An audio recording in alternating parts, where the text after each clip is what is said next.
and welcome to the channel. Wanted to just give a brief introduction as to what the intention of this channel is. I wanted to discuss various things. I work as an area manager, so I do get to speak to quite a few people. And one thing I have found is it's quite interesting how many subjects people share in common. I don't come at this from a preachiness. I'm just a bog standard normal person. Discuss things from the environment to housing, etc. On the channel, on various different sub bits to do with each one, like to do with road safety, the actual impact of cars and the roads themselves. Again, I don't come at this from preachiness. I myself have had plenty of cars. I'm a bit of a car person myself, but it just surprised me that we're where we are today in terms of cars. But again, that's for another video. Obviously, want to discuss the housing issue and why we're where we are, which is. And in terms of the fact that despite having a housing crisis and a shortage of houses in most areas, we keep just constantly building the same oversized detached and semi-detached houses, rather than doing what we should do and taking care of the bottom rung of the ladder, the first time buyers, and actually building, the young people, and actually building, terrace houses, which of a moderate format. The one we live in is an ex-council house. So a format of living room, kitchen, diner, 3 bedrooms upstairs and a toilet. That's what you need. Also, not built on the outskirts of town, so people have to keep driving in to go to work. I can give an example when we do that video of how Lincolnshire Council in particular completely messed up an entire roundabout and road because they allowed a big housing estate to be built, and the housing estate has priority over the roundabout, so it causes congestion. But yeah, for another video. So I also want to talk about the climate and how behind we seem to be in terms of acting on that. Compared to when I was younger and the way we were taking steps towards that. 20 years later, I would have expected us to be far more advanced society in terms of the way we build stuff, the way we do things, in terms to actually take care of the planet, as well as obviously continue to advance as a species. I do think there's far too much, shall we say, unnecessary waste that goes on in terms of fantasy ideas from billionaires and millionaires. Space tourism is a prime example of this. If we're supposed to be in a climate crisis and we're supposed to be stopping the planet from heating up, why are we wasting resources on space tourism? It's not necessary. It's not going to benefit the person who's just going about their day-to-day life, the person that's going to work, coming home, taking care of their kids, etc. It's not going to help that person at all. It's just a stupid fantasy for the rich. Same with colonizing other planets. We're not advanced enough to do it. When we can go into space without causing pollution, that's when we should then look at stuff like that. We've only been going into space for 70 years, so we don't even know the long-term effects of keep launching stuff through the atmosphere. It's like with most things that humanity does. Humanity loves to run before we can walk. And like I said, I don't come at this from some preachy position. I've been techie person, but I do think that we went off course somewhere at some point, and the focus is all out of whack now. I mean, you only got to look at the early 2000s and the sort of cars we were building. Like, again, it's something I want to go into more in another video. But the sort of size of car that we were building then, and also, if you look back at the past and the sort of size cars we were building, when back in the 50s, and it's just like, we've it's like almost like you've gone backwards, and probably a large degree of that is to do with leasing, because people are leasing cars, whereas if they had to buy the car, they'd probably buy something more sensible. But I also think the prices of new cars, because they just constantly insist on keep putting the spec level up, is just getting ridiculous. And I think there's definitely a niche market for a low spec, small, economical range of vehicle, whether that's a car, van, combination, all in one, something that's cheap to build, cheap to buy, and is literally just something to get from A to B, just a commuter car. So yeah, but yeah, back to to sort of housing as well, and this and business, and how when the pandemic happened, we had all this push for hybrid working, which was really in the right direction. You think, now you've got Labour in government and they've got a big majority. If they really wanted to make a big difference and guarantee themselves to stay in power for ages, they really should just take the bull by the horns, and just transform the country. Because whichever country takes the steps first and becomes a climate leader, that's going to be the country that is going to lead the next level. Because the longer you leave it and the longer you take to act, the worse it's going to get.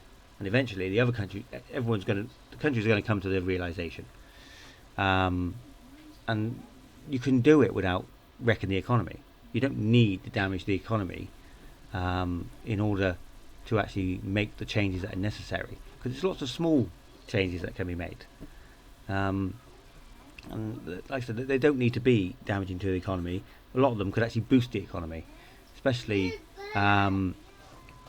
if you look at the whole hybrid working scenario. Again, it's another video I want to make a video on this subject again as well, and how by doing hybrid working, you could also then look at communal offices in the vacant buildings on the high streets, bringing people out of the big offices back into the either working from home or working in the actual high street, and hence you could boost the high street up, and if you boost the high street, you're going to boost your economy, and it's probably in a far better way, because it'll create more jobs than just that person spending the money on the fuel to drive into the big office, just because the previous government wanted to take care of all the big fat cat landlords. So yeah, I think there is so much change that could be enacted. Me and my daughter did a little experiment the other day, for one of the things I wanted to prove. We filmed it. We're going to put it into one of the other videos we do, or to do with how the colour of the things we build and the materials we build them out of, and also where we build them, is having an effect. Why it's not discussed as much, I don't know, but they seem to solely focus on CO2, despite the fact that I have actually watched some videos where they have highlighted, the whole heat island effect. And I said, you've only got to do a basic simple experiment like we did. We took 4 pieces of card of different colour, We put them on the grass outside where the sun was shining, and we used a thermometer to measure the temperatures. No surprise which one was the hottest one and which one was the coolest one. Obviously the grass was the best, but yeah, it's just like, something as simple as changing the colours of the existing structures, or building in shading to existing things like car parks, for example. If you shaded the car parks, you wouldn't have so much heat absorption, and then when you're going into the evening, you're not going to have so much heat coming back out of this material. So I think there's a lot of discussion that could be had. I do think in some ways there needs to be a new movement pushing multiple different agendas, but not one that demonizes the oil industry, because although their intentions may have been in the right place, the whole Just Stop Oil and Extinction in Rebellion basically just got a lot of bad press from the newspapers, because of the way they went about it, and didn't really force big business to do much at all, in my opinion. I think a far better sort of thing for that kind of change would be, having events in fields,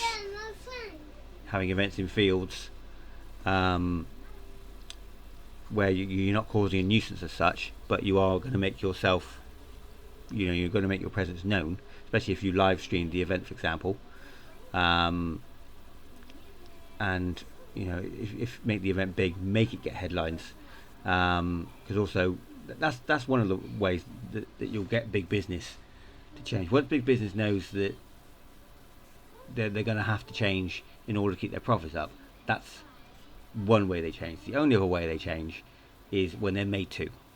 The whole argument of, oh well, we don't need to legislate business will do what's right. No, it won't.